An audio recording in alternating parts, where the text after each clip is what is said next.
حضرت علی نے فرمایا وَحُبِّبَ إِلَيَّ مِنَ الدُّنْيَا ثَلَاث،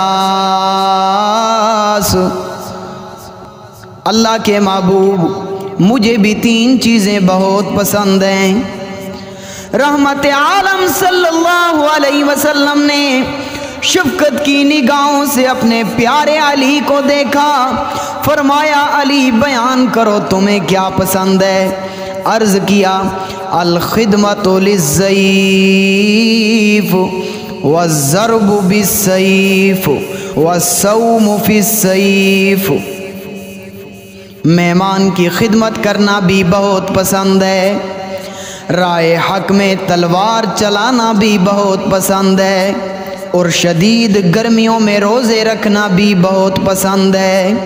مہمان آ جائے میرے گھر میں تو جی چاہتا ہے کہ جو کچھ گھر میں ہو دسترخوان پہ رکھ دوں، میدان جنگ میں جی چاہتا ہے کہ کفر کی صفیں الٹ کے رکھ دوں، اور شدید گرمیوں میں اللہ کو راضی کرنے کے لیے روزے رکھ کر اپنے نفس کو مغلوب کرنا بھی میری خواہش ہے، میرا ذوق ہے۔ علی کے روزے کھجور کا دانہ اور پانی پی کر سحری کر لی، پھر تھوڑی سی افطاری کر لی۔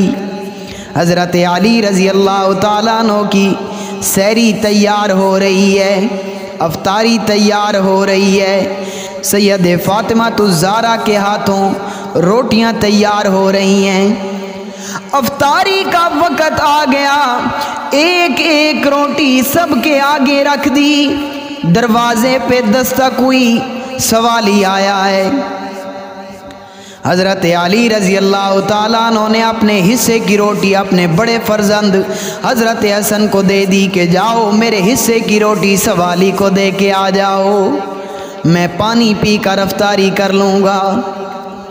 اپنے باپ کے حصے کی روٹی جب لی تو عرض کرتے ہیں کہ ابا حضور اگر اجازت ہو تو میں اپنے حصے کی روٹی بھی سوالی کو دے کے آ جاؤں۔ حضرت علی فرمانے لگے میرے لخت جگر اس میں اجازت کی کون سی بات ہے؟ حضرت حسین رضی اللہ تعالیٰ عنہ نے بھی اپنے حصے کی روٹی حضرت حسن کے دامن میں ڈال دی۔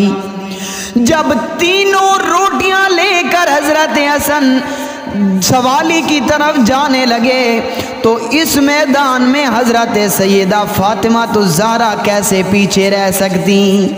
انہوں نے تو سخاوت کے گر محمد کی گود میں سیکھے تھے۔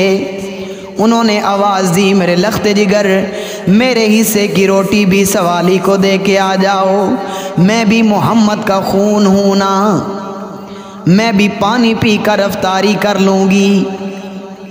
جب حضرت حسن جانے لگے تو حضرت علی کی خادمہ حضرت فضہ رضی اللہ تعالیٰ عنہ انہوں نے آواز لگائی کہ میرے حصے کی روٹی بھی سوالی کو دے کے آ جاؤ تاکہ دنیا والوں کو پتہ چل جائے کہ علی کا گھرانہ ہی سخی نہیں، علی کے غلام بھی سخی ہوتے ہیں۔